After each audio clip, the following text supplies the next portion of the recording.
What's up, guys? Welcome to another additional video of the full volume training course. Apologies about last week and not being able to get the videos up in time.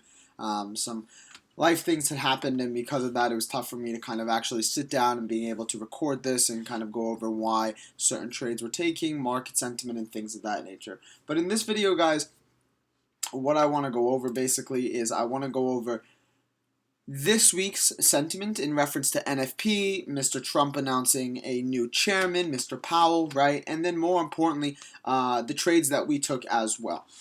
Starting off, guys, especially with this week, NFP, it's quite interesting. In the course, I do say, we never trade news, we never hold our trades through news and things of that nature. And that is generally the case for the most part. However, this week is a bit of a different week. Reason being is that the main catalyst for the week is the non-farm payroll.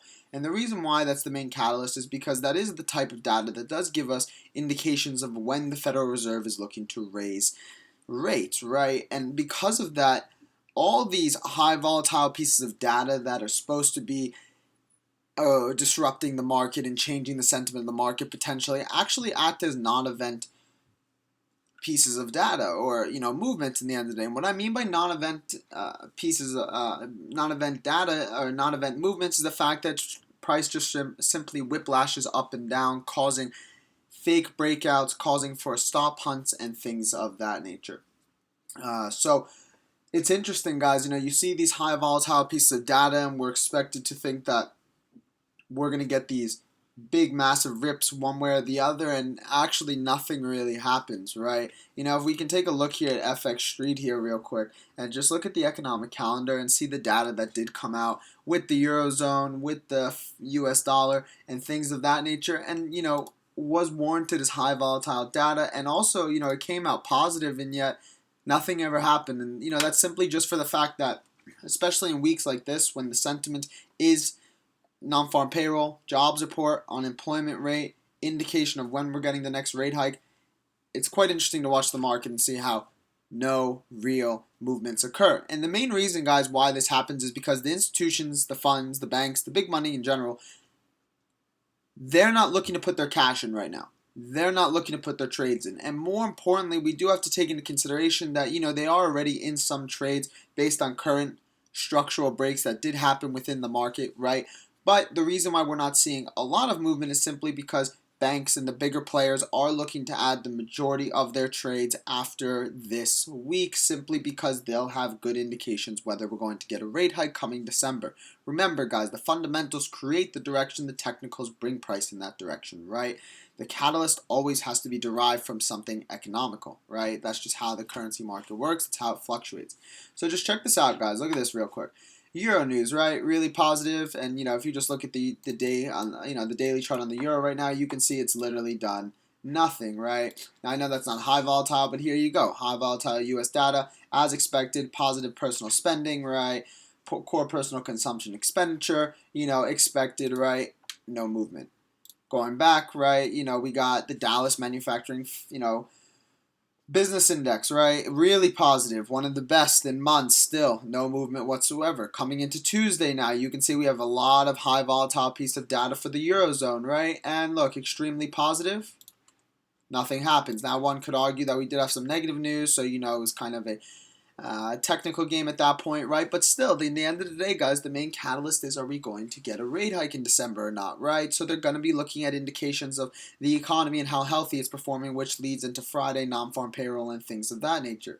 You have to remember, this is all data coming out for the beginning of Q4, right? They're looking at the end of Q4 into Q1. More U.S. data that's positive, right? Then, we come into Wednesday here. Bad ISM numbers, good ISM numbers, right? And mainly just good data. Kept federal interest rates the same between 1 to 125. In reference to basis points. So it's quite interesting how you have all these pieces of data that are supposed to come out and supposed to cause some type of eruption within the market, and in a sense, nothing actually happens. So one thing to note, guys, like I state in the course, is to be aware of the sentiment of the market, right? How are the majority of pairs going to trade in reference to the trading week, right? And in this week, since it's an NFP week, right, we can just see that, all dollar pairs for the last 4 or 5 days have been mainly consolidated, right? Simply for the fact that we're waiting for that one catalyst non-farm payroll to give us further indication of where structure could go to, right? So just something to note, guys, something quite interesting to just see how, when there's a bigger catalyst ahead, these pieces of data that are supposed to imply high volatile pieces of movement actually never occur, simply for the fact that the catalyst and, the bigger funds, the bigger money, the institutions, etc., they're not looking to place trades right now, which warrants for a slower moving market, right? So now in reference to this week, guys, we took 3 trades: pound, New Zealand dollar, Japanese yen, and then euro USD. All 3 trades hit a minimum of take profit 1, both being New Zealand dollar and Japanese yen, and euro USD. Those both hit take profit 1, and GBP NZD went all the way through the take profit 3. Now, if we're looking at the structure right now, we're going to start off with the euro and just kind of take a look at what structure did, why price didn't move lower, and we are still expecting a bigger move to the downside, maybe to this 114 handle, maybe even lower back to this overall trend. But will be quite interesting to see how price does move once that non-farm payroll report does come out. So if we're taking a look at the daily chart just to start off, guys, we can see that we just completed this head and shoulders pattern that did start around the end of July, coming into the beginning of August, and we just actually completed it near the end of October with this big move coming here, breaking the neckline and the previous monthly support and weekly support. With that being said, guys, we can definitely see now that we're holding this neckline quite well. Price could wick up one more time back to, the 117.50 area before the big drop down, but we are still expecting further downside on this. In addition, we can see this beautiful flag formation that is occurring, and once we can get a break of this uptrend, we will see further continuation to the downside. Now, taking a look at it in the 4-hour time frame, the reasons, guys, why we took the trade in the way that we did was that we did pull fib retracements from the high to the low of this structure, and structure did show that we were breaking below a level of support resistance that was, in our opinion, the only area of that was acting as dynamic support and resistance. So I'm just gonna pull up a cleaner chart for you guys just to show you guys how we took the trade on something like that. So here's the same structure right there, and what we did was we just simply pulled the retracements from here to the lows, and then from there we took it to the 1-hour time frame, and you can see right here that the reason why we signaled the play in the way that we did was simply due to the fact that we did have this trend break that did occur right here. And then in addition, you guys can see that once we did get confirmation that we were showing definitive closes below this 23.6 fib level, which was right here, we did believe that we were going to get further continuation to the downside. Now, unfortunately, you can see how choppy the euro has been acting, right, with a lot of false breakouts occurring and no real definitive levels being warranted. But we had thought that we were going to be able to catch the move before NFP had happened, and we get one slip to around the 85 area before some type of consolidation, and then the big drop down once again. Unfortunately, we were unable to get to those lows. However, we did move to take profit 1, which was sitting at the 116.16 handle, and we did hit that, which was great. Now, it was up to the guys who were trading this pair to decide if they want to move stops into break even after we hit take profit 1, or they want to see if they were going to ride the trade, right? Personally, guys, I got stopped out of this trade.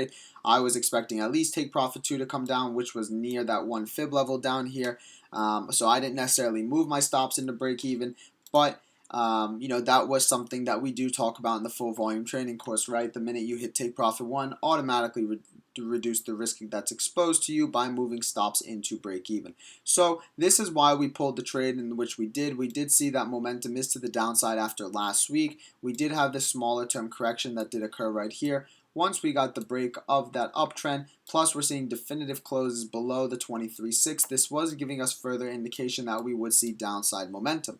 Unfortunately, guys, like I said, we didn't get the push simply for the fact that there was just a lot of random stuff going on, right? Like Mr. Trump announcing the new federal chair and, discussing more on the tax bill that's going to be occurring and things of that nature. So a lot of nonsense, right? But still a lot of whiplashing in the end of the day. Because if you just look at structure, guys, we're just simply still in consolidation, right?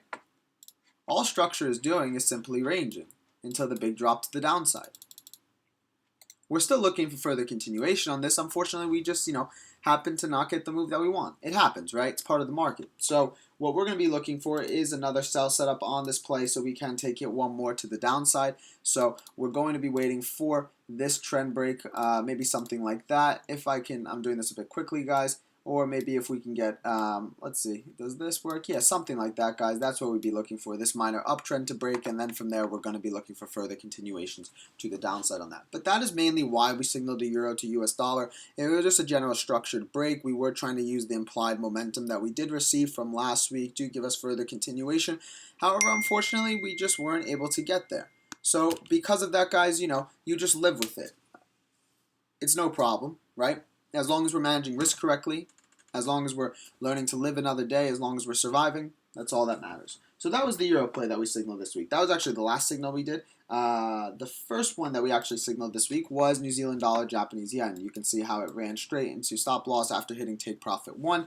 Unfortunately, that happened, but still, hey, I was able to close here at take profit 1 and to secure some pips. So it was all good. Sorry if the charts are a little bit messy. Was just pulling a bunch of different fibs to see where structure could go to. Now, the reason why, guys, I was looking for a big sell on New Zealand dollar, Japanese yen, and still am, is simply for the fact that if you actually look at the New Zealand pairs, right, and you go into the weekly here, apologies about this little drawing there, you can see on the weekly time frame here, guys, that we did break this weekly uptrend, right? So we are looking for further continuations to the downside, and we are looking for a big play, most likely back to the lows. If you guys actually look at the structure right here on the New Zealand dollar, you can see that we are having this big bear flag formation with a lot of corrections to the upside before this big drop.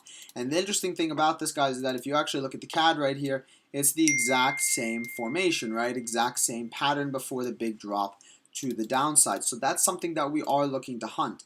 Now, the one thing, though, on the New Zealand dollar, Japanese yen, is once again, just like the New Zealand dollar, US dollar, we did break that weekly uptrend. However, unfortunately, price does look to be wicking back up to that previous trend, but we are still looking for further downside, most likely to these levels, and if we can crack these, then we will look for the lows right near the previous monthly support. So that was the first reason why we decided to pick the New Zealand pairs for this week, simply because we know that there's a lot of pressure on New Zealand for further downside, further depreciation, right? Unfortunately, we just didn't get the big move to the downside that we wanted. One could argue that you do have this previous level here, which is the reason why price decided to move to the upside, right? We're still looking for further sells on this. And if you just take a look at the 4-hour, I'll remove a bunch of these fibs for you guys so you guys can see. Let's see what fibs I can move. I know it's not the cleanest charts, guys. Let's do something like that if we can get rid of that. Yeah, that makes things a lot clearer. So, but I'll show you just on that. I pulled retracements from the top here to the lows of this movement right here, this down move, right? And then from there, what we were looking to do is enter once we saw this bear flag formation occur on the 1-hour time frame, and the minute that we did, we decided to pull the trigger. Now, once again, we did get this nice drop here, but we never did get further continuations to the downside, unfortunately. So it was a nice short-term play, guys, but unfortunately, we were unable to get the movement that we did want, but still played out nicely. Unfortunately, this is actually not where we entered, which is, don't know why that's there. We entered kind of right around 77.55, so, and we got about 25, 30 pips, depending on where you entered. You can see here, after we received the break of the 276 handle, we looked to, after we received the confirmed, we looked to take this to the downside. Like I said, only 25, 30 pips, was a short intraday trade. Some people might have gotten stopped out at break even, or some might even close at take profit 1 like me and my team. So if you made money on this, great. Unfortunately not, but was just a great continuous play in a descending trend, right? You can see that New Zealand dollar, Japanese yen has been making continuous bear flags, and we were just looking to play these every single time, and we had one more here. So it was just the same pattern of this, and this, right? So that's one thing, guys, that you do want to notice within pairs, is that structure tends to form identical pairs depending on the currency basket that you are trading. So just be aware of that, guys. So that's what we were looking for. Now, unfortunately, the New Zealand dollar to Japanese yen was quite extended. This was a big move to the downside that it was making for the last 2.5, 3 weeks. So because of that, guys, we were expecting some type of retracement back, and it's completely fine, right? It's healthy that it made this. You know, it has to. This is a lot of selling pressure that it's occurring. Do we expect further downside in this? Absolutely, right? Just like we saw the New Zealand dollar to Japanese yen, definitely the bias is bearish to the downside. It's just a matter of when now we're going to get this continuous correction back to the downside. So that's the trade that we're currently looking for. And if you guys want to see that in a more clear light, let me quickly get rid of these fibs for you. And maybe we can get rid of something like that. Does that make things clear? Yes, it does. So that's basically what we are looking for in reference to, for future plays. We are just looking for this uptrend to break and looking for the continuation back to the downside. So we made some money on this, guys. Not the best play, but still was a decent play. The best play of the week for us was pound New Zealand dollar. You can see that we did rip straight through to take profit 3 and even a little bit above back to the 1272 handle. But unfortunately, eventually structure did come back down after we did hit our take profit 3. This was a great play, guys. The reason being was, if you're looking at structure right here, we can see that after the previous daily close that we did get, price engulfed the previous daily bearish candle, and with that we were signifying further continuation to the upside.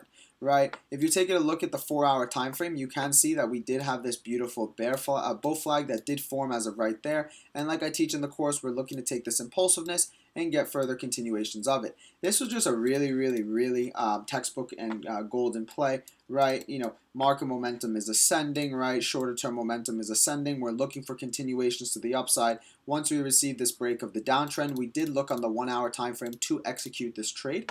And you can see, guys, right here that once we did have a firm confirmation that we are going to be continuing to the upside, we decided to pull the trigger.